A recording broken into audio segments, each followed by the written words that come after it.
All right, welcome to the program. 9 minutes now after 12 noon on a Tuesday. Skies are getting darker. Rain is in the forecast, and as you just heard from the ABC 6 Weather Center, the weather is going to continue to go downhill over the next 12 to 24 hours or so. Not good news for the Coast Guard and others who continue at this moment to search for two missing fishermen who went down last night with who were aboard the fishing vessel Misty Blue, which was based in New Bedford, 69-foot vessel that was reported down last night off of the coast of Nantucket. Two crewmen were rescued. Two are still missing, and as I mentioned, the search continues for them. Joining me live on the line right now is Coast Guard Petty Officer Andrew Barresi from the Public Affairs Office based out of Boston. And Petty Officer Barresi, thanks for your time. Appreciate it. Thanks, Barry. Maybe you can give us an update as to where we stand in the search for these two gentlemen at this point. What do you know? Yeah, sure. So I think you gave a pretty good lead in there with a lot of the information. We are still currently searching. We have a whole lot of assets out there. We've had them out all night. Starting from the beginning, we had an MH-60 Jayhawk helicopter from Air Station Cape Cod. We also had a fixed-wing aircraft from Air Station Cape Cod. Both of those assets were actually up in the air when the initial call came in, so we were able to divert them very quickly and get them to the area. We've also had a number of Coast Guard cutters. Coast Guard cutter Steelhead has been on scene throughout the night. Into this morning and now this afternoon. We also had Coast Guard cutter Tybee, and we just moved Coast Guard cutter Albacore into the area, and along with the Albacore, they have some Massachusetts State Police divers that will be going down this afternoon to see what they can find. Now, my understanding is the first distress signal was received at about 6:10 last night, and by the time the Coast Guard was able to get to the scene, there was no sign of the vessel, but there was a debris field. Is that correct? Is that accurate? Yeah, that's accurate. So we got the call. Well, it wasn't really a call. It was an EPIRB, an emergency positioning indicating radio beacon went off at around 6:10. So at that point, we had a location and knew that somebody was in distress. So we diverted the aircraft at that point. What our command center also did is they started making call-outs to other members of the fishing fleet that were out there to see if they saw anything. The fishing vessel Enterprise was in the area. They reported seeing a life raft and some debris, and they were actually able to pick up two of the four crew members at that point. Now, there was some reporting earlier on in all of this that two of the crew members had actually or were actually able to don their survival suits, and there was some question about whether or not two others had been able to do that as all of this was going down. The two that you were able to rescue, were they wearing survival suits at the time? You know, my understanding is that they were not. But with cases like these, a lot of times we do get some misinformation initially. So, the investigation might end up showing that they had some of their survival equipment on. But at least the initial report that I received was that they did not have their immersion suits on. All right, and as far as the weather conditions out there, you just heard the weather folks here talking about a fairly significant storm, I guess, that's moving up the coast. What were the weather conditions like at the time all of this went down yesterday, and what are they like now, and what are you anticipating? Well, weather's always, a factor, especially when searching. I think last night, for the most part, it was about 15 knots of winds and 2 to 5 foot seas. Those might build, as the day progresses, and that'll be a challenge. But we have had a window, through the night and this morning where we've been able to, get some good searching in. Now, the men and the women of the Coast Guard, obviously very valuable assets, and I know the Coast Guard at some point has to make a decision, particularly with rough weather coming in, as to when to suspend or call off the search. Any indication how long this may go before you have to reassess? At this point, we're really just focused on doing everything that we can to locate those two crew members. So, as far as a timetable, I'm not going to speculate on when we might move toward suspension. Right now, we're just kind of laser focused on saturating that area and just staying hopeful. I understand the water temperature was about 47 degrees in that area around the time of the sinking last night, and that's pretty cold for folks to be hanging in the water for any length of time, I would imagine. Yeah, that's correct. Yeah. In terms of the two that you were able to pick up, have they been able to share any information at all that you're aware of about the cause of the sinking and what might have happened? Well, the cause is going to remain under investigation. I know they were eventually transferred over to Coast Guard cutter Steelhead, where they did do, a debrief and had a conversation with that crew. I don't know all the details of what information was passed, but as far as a cause, that's still under investigation. And our focus still right now is primarily searching and trying to find the two remaining crew members. Do you have information on the identities of the two that were rescued and the two that you're still looking for, and are you able to share that with us? Well, at this point, we're not releasing the names just out of respect for the families. All right. Coast Guard Petty Officer Andrew Barresi, anything else you want to add before we thank you and let you get back to work? No, thanks, Barry. Thank you very much. Appreciate it. Thanks for your time. Bye. All right, Coast Guard Petty Officer Andrew Barresi. The search is continuing, and as you just heard, there's no speculation at this point as to when the search might begin to wind down. We will keep you posted, obviously. Bad time of year for the New Bedford fishing industry. This is not the first holiday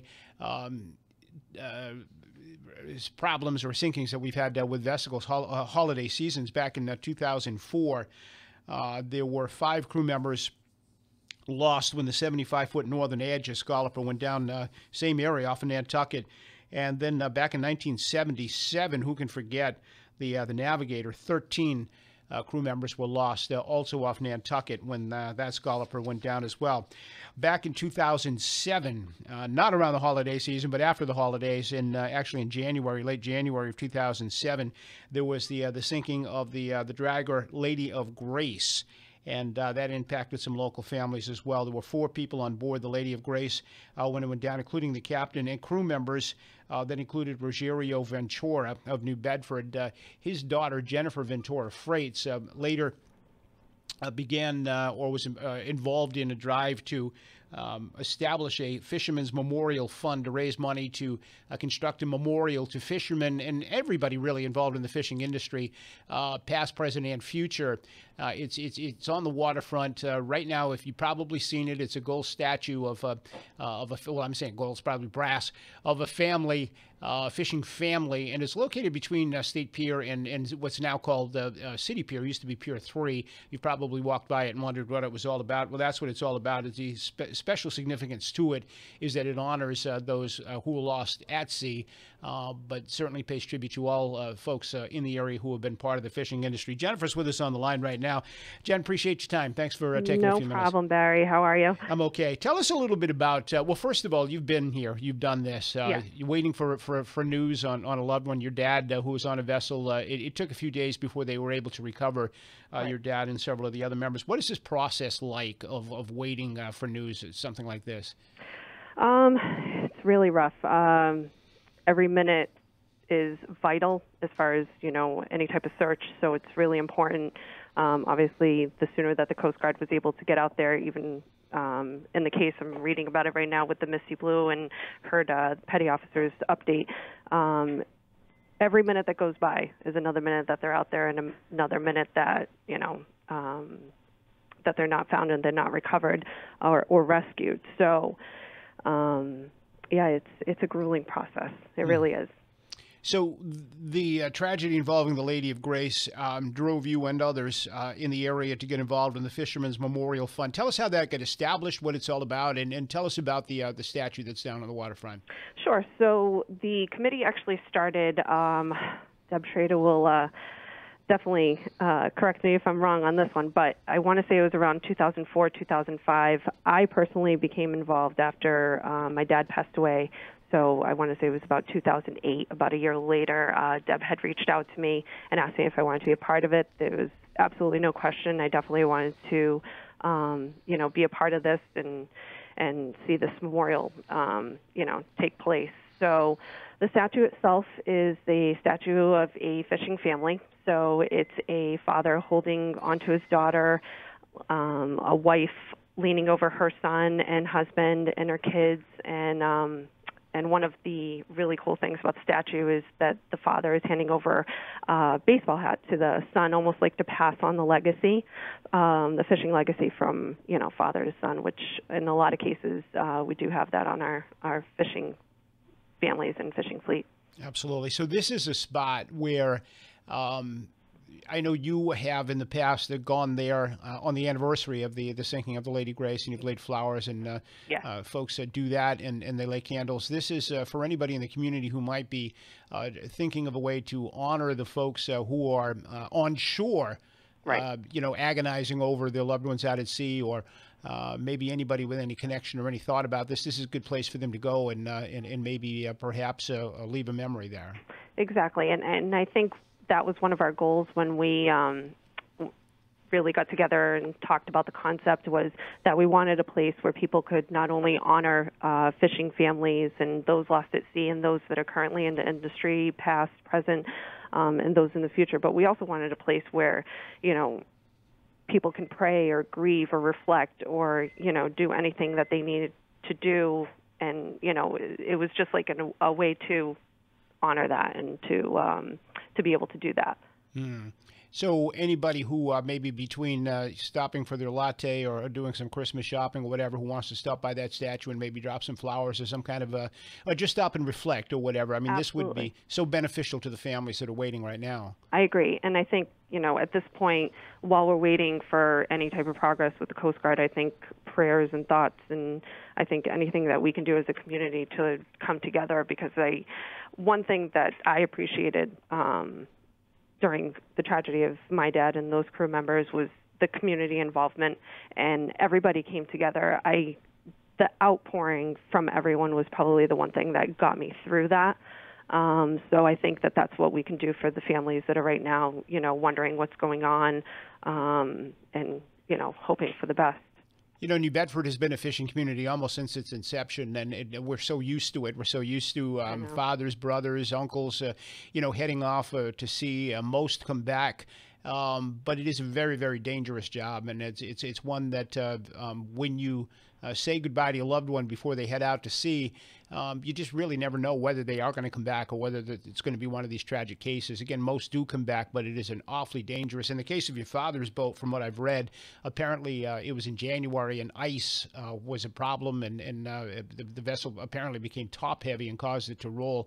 I mean, just think of yourself on a 69-foot boat out in the middle of the Atlantic with ice and spray and everything else. I mean, this is a horrific way to make a living, in my opinion, but these guys do it.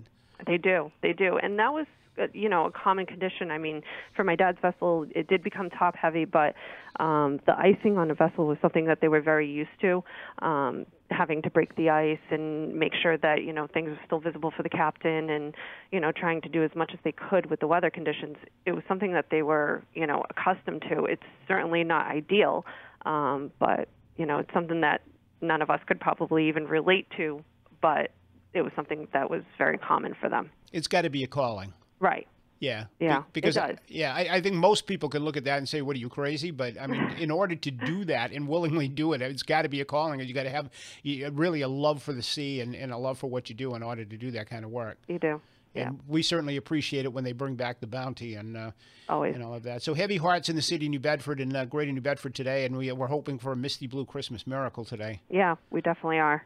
We absolutely are. All right, Jen Ventura Freights, appreciate your time today, and we'll chat again. All right. Thanks, Barry. All right. Thanks a lot.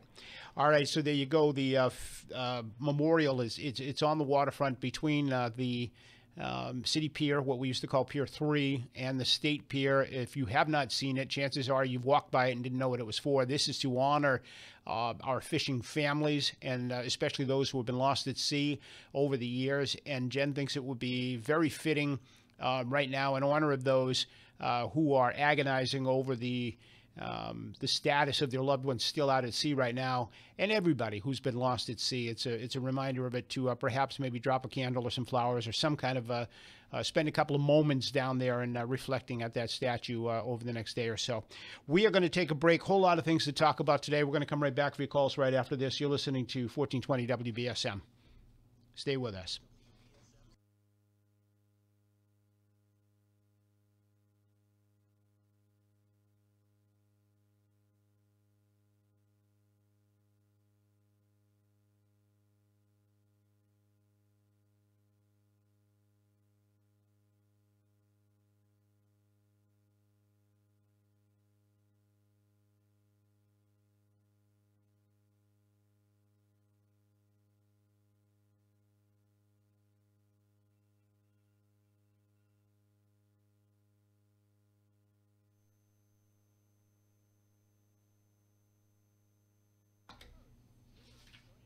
Hey, everybody, if you're thinking about maybe getting that roof done and you're thinking, well, maybe I'll wait till spring or whatever, I tell you what, now is the best time because of all of the hurricanes that happened down in the south during the summertime. There's thought that the pricing could go up over the course of the wintertime. So now's a great chance to get it evaluated, make your appointment, get it done, get yourself booked either. Well, they're still doing roofs right now. The weather hasn't been bad, or maybe spring or whatever. But call my friends over at Kudo Construction Company of New Bedford in any event, and they're going to come by. They're your local roofing experts. They're family owned for more than 30 years here in the city of New Bedford, and they'll give you a free no obligation estimate. Okay, and they have the most competitive pricing in town you're going to get from the Kudo Construction Company, and the brothers, of course, that run it, Jason and Derek Kudo, two great guys. They're A+ rated by the Better Business Bureau, 2017 Best of the Best National Award winners, and they are going to offer you a 50-year warranty that is transferable. Notice over the last couple of months, we've been hearing other roofing companies tell you about a 50-year warranty. Well, these are the guys that made it happen, and they're forcing their